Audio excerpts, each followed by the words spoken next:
خوش آمدید۔ آج ہمارے سامنے ایک ترکی ڈرامے کی قسط کا ٹرانسکرپٹ ہے، غالباً عین عشق، قسط 60 حصہ 1، اور اس میں کہانیاں، کردار، راز سب ایسے الجھے ہوئے ہیں نا، جیسے کوئی پرانا گھنا درخت ہو جس کی جڑیں ہر طرف پھیلی ہوں۔ بالکل۔ یہاں کیا کچھ نہیں ہو رہا۔ کوئی اپنے بوائے فرینڈ کے لیے مہنگی گاڑی پسند کر رہا ہے، کوئی اپنے آنے والے بچے کے لیے شہر کے بہترین اسکول میں داخلے کی فکر میں ہے، کہیں نئی نئی منگنی ہوئی ہے تو اس کے بعد کی ایک عجیب سی کیفیت ہے، اور پھر ایک ایسا بڑا خاندانی راز جو اچانک سامنے آتا ہے اور سب کچھ آپ کہہ لیں تہس نہس کر دیتا ہے۔ تو آج ہم ذرا ان الٹھی ڈوریوں کو سلجھانے کی کوشش کریں گے، دیکھتے ہیں کہ ان کرداروں کے بیچ اصل کھینچاتانی کیا ہے اور یہ جو بڑا راز کھلا ہے اس سے کیا ہوتا ہے۔ جی بالکل، یہ ٹرانسکرپٹ صرف کہانی نہیں بتاتا، بلکہ یہ ان کرداروں کی جو نفسیات ہیں، ان کے اپنے مقاصد کیا ہیں اور ان پر معاشرتی دباؤ کس قسم کا ہے، اس کی بھی ایک جھلک دکھاتا ہے۔ صحیح۔ اور خاص طور پر یہ دیکھنا بہت دلچسپ ہے کہ ماضی کے فیصلے یا جو راز چھپائے گئے تھے وہ آج ان کی زندگیوں پر کیسے اثر ڈال رہے ہیں۔ مطلب یہ کرداروں کی مجبوریاں بھی ہیں اور کہیں نہ کہیں ان کی اپنی چالیں بھی نظر آتی ہیں۔ تو شروعات ہوتی ہے کچھ الگ الگ منظروں سے۔ ایک طرف ہمیں ایلف نظر آتی ہے، وہ کہتی ہے میں ذرا لوگوں میں کم گھلتی ملتی ہوں، انٹروورٹ ہوں، لیکن وہ اپنے بوائے فرینڈ کے تحفے کے لیے ایک چمکتی ہوئی نئی مہنگی گاڑی دیکھ رہی ہے۔ ہاں، وہ خود تو کہہ رہی ہے کہ مجھے لوگوں سے ملنا جلنا پسند نہیں، لیکن یہ تحفہ دینے کا جو جذبہ ہے یہ کچھ اور ہی کہانی سنا رہا ہے۔ بالکل۔ اور دوسری طرف ہے نائلا، وہ امید سے ہے اور اپنے ہونے والے بچے کے لیے ایک بہت ہی خاص ایلیٹ قسم کے اسکول میں داخلہ کروانا چاہتی ہے۔ اوہو۔ اور وہاں وہ اسکول کی پرنسپل زینب سے اپنا جو بھی تعلق ہے اس کا فائدہ اٹھانے کی کوشش کر رہی ہے، لیکن وہاں ایک نئے جنرل مینیجر آ گئے ہیں، یاؤز۔ اچھا۔ اور وہ اس کی سفارش یا پیسوں کی پیشکش کو لگتا ہے زیادہ اہمیت نہیں دے رہے۔ ہاں، یہ نائلا کا کردار تو شروع سے ہی ایک خاص آپ کہہ لیں ایک پیٹرن دکھا رہا ہے، اپنی سماجی حیثیت کو بہتر کرنے کی شدید خواہش، اور اس کے لیے وہ تعلقات اور سفارشوں کا استعمال کر رہی ہے۔ اس کا اصرار کرنا، خاص طور پر جب وہ یہ کہتی ہے کہ ہم اسکول کو فنڈنگ دے سکتے ہیں۔ جی جی۔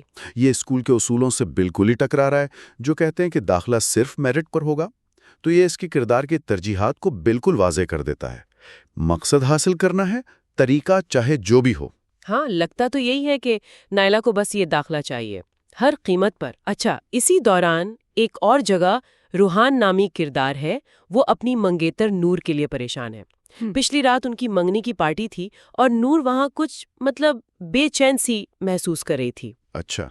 تو روحان کو فکر ہے، خاص طور پر نور کے والد کے رویے کی، لیکن اسے تسلی دی جا رہی ہے کہ بھائی یہ سب شروع میں ہوتا ہے، کل ہی تو منگنی ہوئی ہے، وقت کے ساتھ سب ٹھیک ہو جائے گا۔ یہ جو منگنی کے بعد کا ماحول ہوتا ہے نا، یہ چھوٹی چھوٹی پریشانیاں یہ رشتوں کی نزاکت کو ظاہر کرتی ہیں، لیکن اس کے بالکل برعکس آپ نائلا کا کردار دیکھیں۔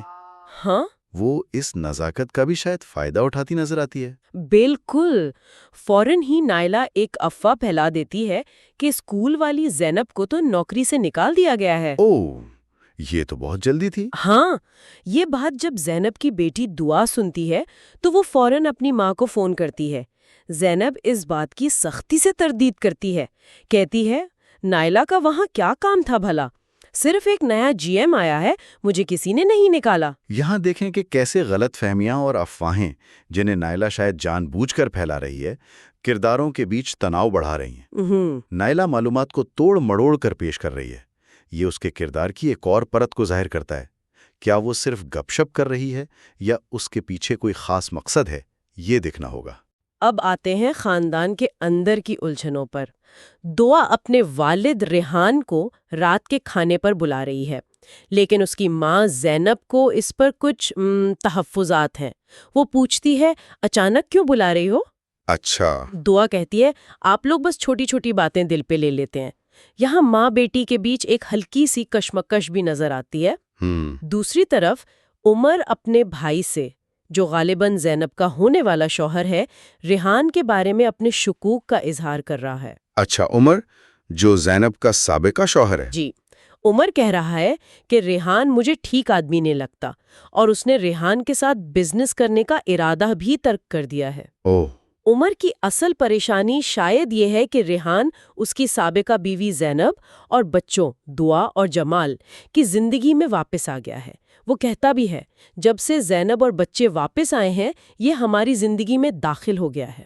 یہاں عمر اور ریحان کے درمیان جو تناؤ ہے وہ صرف کاروباری اختلاف نہیں لگتا، اس میں ذاتی رنجشیں، ماضی کے سائے، خاص طور پر زینب کا کردار، یہ سب شامل ہیں۔ بالکل۔ عمر کا ریحان پر بھروسہ نہ کرنا اور اس کی موجودگی سے پریشان ہونا، یہ آنے والے کسی بڑے طوفان کا پیش خیمہ لگ رہا ہے۔ یہ صرف دو لوگوں کا مسئلہ نہیں ہے، یہ پورے خاندان کے جو ڈائنامکس ہیں ان کو متاثر کر رہا ہے۔ اور اسی تناؤ بھرے ماحول میں ایک ہلکا پھلکا منظر بھی آتا ہے۔ ایک مرد کردار، شاید روحان یا جمال، ایلف کو وہ مہنگی گاڑی چلانا سکھا رہا ہے جو اس نے دیکھی تھی۔ اچھا، وہی گاڑی؟ جی، ایلف بہت گھبرائی ہوئی ہے اور غلطی سے گاڑی لگتے لگتے بچتی ہے۔ وہ خود کو کوستی ہے، بے وقوف، بے عقل کہتی ہے، لیکن سکھانے والا اسے بہت پیار سے تسلی دیتا ہے۔ کہتا ہے کوئی بات نہیں، سیکھنے میں ایسا ہوتا ہے، اور یہ بھی کہتا ہے کہ گاڑی پر خراش بھی لگ جائے تو کوئی پرواہ نہیں۔ یہ منظر اگرچہ صرف گاڑی سکھانے کا ہے، لیکن یہ کرداروں کے بیچ ایک ذاتی تعلق کو بھی اجاگر کرتا ہے۔ ایلف کی کم اعتمادی، اس کی گھبراہٹ بالکل واضح ہے، اور دوسرے کردار کا جو حوصلہ افزا رویہ ہے ان کے رشتے کی گہرائی یا شفقت کو ظاہر کرتا ہے۔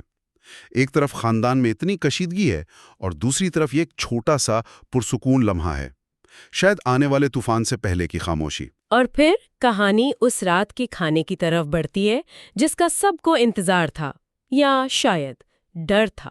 خاندان اکٹھا ہے لیکن ماحول شروع سے ہی بہت عجیب ہے۔ نائلہ ہمیشہ کی طرح طنزیہ جملے کس رہی ہے۔ اوف، یہ نائلہ! پہلے نور اور روحان پر، کچھ دنوں میں نور آپا بھی بدل جائیں گی، پھر زینب کی اسکول والی صورتحال پر۔ دعا اسے بار بار روکتی بھی ہے، جس سے ان کے بیچ کی ناپسندیدگی صاف ظاہر ہے۔ یہ ڈنر ٹیبل تو ایک پریشر کوکر کی طرح لگ رہا ہے۔ سطح کے نیچے اتنی ساری کشیدگیاں پک رہی ہیں، عمر کا ریحان کے لیے غصہ، نائلہ کی نوک جھونک، زینب کی چھپی ہوئی پریشانی۔ بالکل۔ نائلہ کے طنزیہ جملے تو بس جلتی پر تیل کا کام کر رہے ہیں۔ یہ اس خاندان کی اندرونی ٹوٹ پھوٹ کا عکس ہے، جہاں ہر کوئی مسکرا رہا ہے لیکن اندر ہی اندر کچھ اور چل رہا ہے۔ اور پھر وہ لمحہ آتا ہے جس نے سب کچھ بدل دیا۔ ریحان دیر سے پہنچتا ہے، عمر پہلے سے ہی غصے میں بھرا بیٹھا ہے، لیکن اس سے پہلے کہ وہ کچھ کہہ پاتا، ریحان دو بڑے اعلان کرتا ہے۔ دو؟ جی، دو۔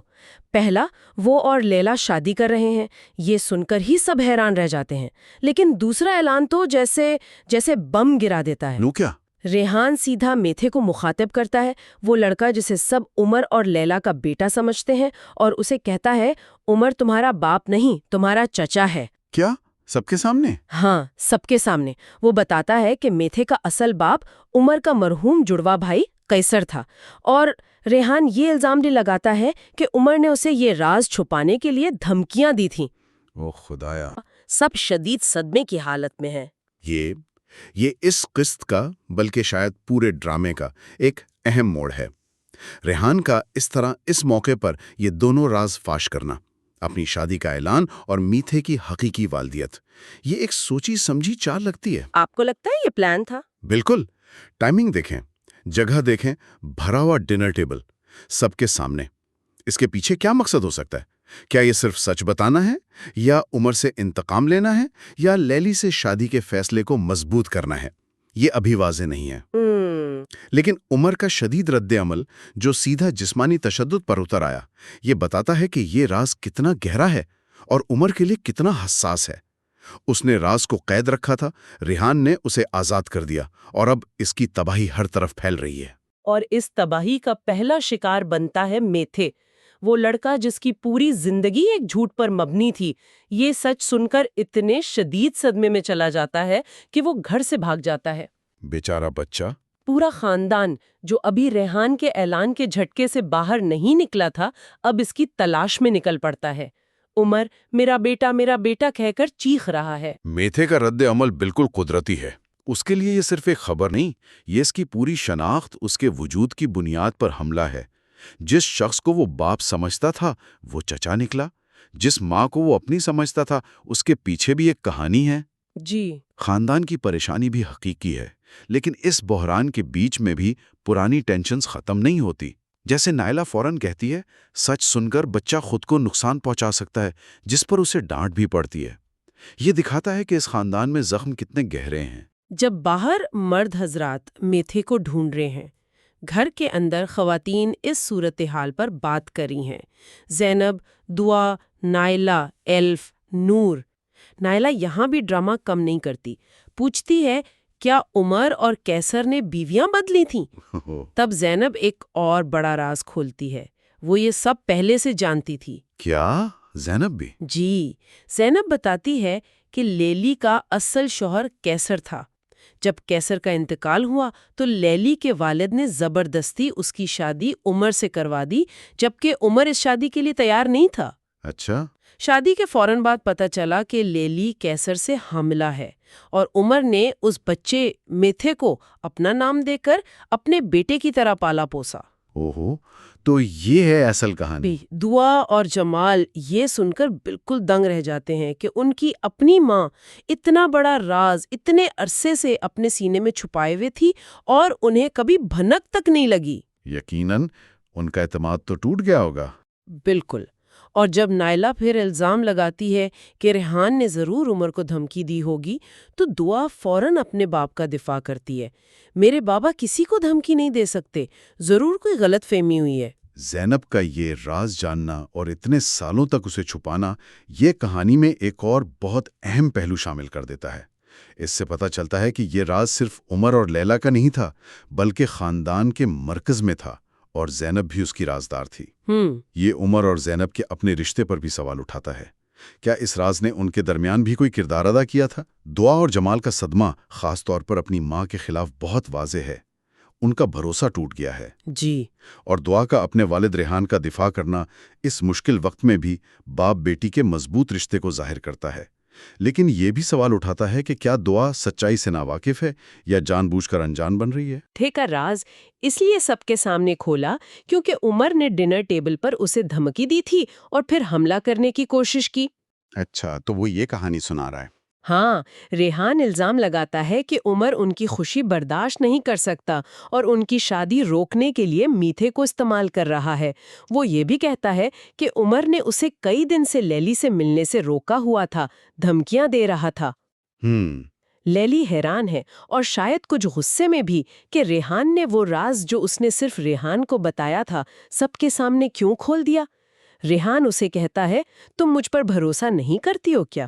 یہاں ریحان اپنی کہانی کا ایک مخصوص ورژن سنا رہا ہے۔ وہ خود کو مظلوم اور عمر کو ظالم بنا کر پیش کر رہا ہے۔ اس کا ہر عمل جیسے عمر کے رد عمل کا جواب تھا۔ ہاں، ایسا ہی لگ رہا ہے۔ یہ لیلہ کی ہمدردی اور حمایت حاصل کرنے کی کوشش ہے، لیکن سوال یہ ہے کہ اس کی باتوں میں کتنی سچائی ہے۔ کیا عمر نے واقعی دھمکی دی تھی یا ریحان نے صورتحال کو اپنی مرضی کا رنگ دیا ہے؟ اس کا لیلہ سے یہ پوچھنا کہ تم مجھ پر بھروسہ نہیں کرتی، یہ ایک قسم کا جذباتی دباؤ بھی لگ سکتا ہے۔ وہ ذمہ داری لیلہ پر ڈال رہا ہے۔ اور قسط ایسی جگہ ختم ہوتی ہے جہاں آپ بس اپنا سر پکڑ لیں۔ جب ریحان لیلہ کو یہ سب سمجھا رہا ہے، اپنی بے گناہی ثابت کرنے کی کوشش کر رہا ہے، تبھی دروازے پر دستک ہوتی ہے۔ اوہ نہیں، کون؟ اور دروازے پر کون ہے؟ عمر۔ کیا عمر وہاں پہنچ گیا؟ جی، عمر نے کچھ دیر پہلے لیلہ کو فون کر کے پوچھا تھا کہ اگر وہ اکیلی ہے تو وہ کچھ بات کرنے آ رہا ہے۔ لیلہ نے اسے اجازت دے دی تھی، شاید یہ سوچ کر کہ ریحان جا چکا ہوگا یا وہ اکیلے بات کرنا چاہتا ہوگا۔ مگر اب عمر دروازے پر ہے اور ریحان پہلے سے اندر موجود ہے۔ یہ تو ایک زبردست کلاسک کلف ہینگر ہے۔ عمر، ریحان اور لیلہ تینوں کردار جن کے گرد یہ پورا راز اور تناؤ گھوم رہا ہے، اب ایک ہی چھت کے نیچے ہیں، اس انتہائی نازک صورتحال میں۔ آگے کیا ہوگا کچھ اندازہ نہیں لگایا جا سکتا۔ اس کا نتیجہ تو صرف اور صرف مزید ڈرامہ، مزید ٹکراؤ ہی ہو سکتا ہے۔ اب سب سے بڑا سوال یہ ہے کہ عمر یہاں کیوں آیا ہے؟ کیا وہ لیلہ سے وضاحت مانگنے آیا ہے، ریحان سے حساب لینے آیا ہے، یا میتھی کے بارے میں بات کرنے آیا ہے؟ اور ریحان کی موجودگی اس ملاقات کو کس طرف لے جائے گی؟ اگلی قسط کا انتظار کرنا اب بہت مشکل ہوگا۔ تو اس تفصیلی جائزے میں ہم نے دیکھا کہ کیسے ایک خاندان رازوں، غلط فہمیوں اور پرانی رنجشوں کے جال میں جکڑا ہوا ہے۔ ایک سچ یا سچ کا ایک حصہ سامنے آنے سے تمام اہم کرداروں کی زندگیاں اور ان کے رشتے بالکل الٹ پلٹ ہو گئے ہیں۔ ہر کردار کی اپنی کہانی ہے، اپنا مقصد ہے اور اپنا راز ہے۔ میچھے کی تلاش ابھی جاری ہے، اس کی ذہنی حالت کا کسی کو علم نہیں۔ ریحان اور عمر کے درمیان دشمنی اب کھل کر سامنے آ چکی ہے اور لگتا ہے یہ ابھی اور بڑھے گی۔ لیلا 2 مردوں کے بیچ پھنس گئی ہے اور زینب کا راز کھلنے کے بعد اس کے اپنے رشتوں کا مستقبل بھی خطرے میں ہے۔ یہاں اصل غور طلب بات شاید یہ ہے کہ سچائی کس طرح اور کس وقت سامنے لائی جاتی ہے اور اس کے نتائج کیا ہوتے ہیں۔ کیا ریحان کا طریقہ صحیح تھا، بھری محفل میں اس طرح کا دھماکہ کرنا؟ کیا یہ صرف سچائی کا اظہار تھا یا طاقت کا مظاہرہ؟ یہ ایک اہم سوال ہے۔ دوسری طرف عمر کا شدید رد عمل، کیا وہ صرف اپنے راز کے کھلنے پر تھا یا اس کے پیچھے اور بھی کچھ ہے؟ اور لیلا، جو اس راز کی بنیاد ہے، اس کا اپنا کردار کیا ہوگا؟ کیا وہ ریحان کا ساتھ دے گی یا عمر کا، یا اپنی الگ راہ چنے گی؟ اور زینب؟ ہاں، اور زینب جس نے اتنے سال یہ بوجھ اٹھایا، کیا اس کی خاموشی معاف کی جا سکتی ہے؟ یہ سب سوالات ہیں جو اب سامنے آئیں گے۔ ایک آخری خیال جو ذہن میں رہ جاتا ہے اور شاید دیکھنے والوں کو بھی سوچنے پر مجبور کرے، جب بھروسہ اس حد تک ٹوٹ جائے کہ خاندان کے اندر ہی ایسی سازشیں ہوں، اتنے بڑے راز چھپائے جائیں اور پھر اس طرح اچھالے جائیں، تو کیا رشتوں کی بنیاد واقعی اتنی مضبوط رہ پاتی ہیں کہ وہ اس طوفان کا مقابلہ کر سکیں؟ یا یہ دراڑیں ہمیشہ کے لیے رہ جاتی ہیں، چاہے اوپر سے سب کچھ ٹھیک نظر آئے؟ اس سوال پر غور کرنے کے لیے چھوڑتے ہیں۔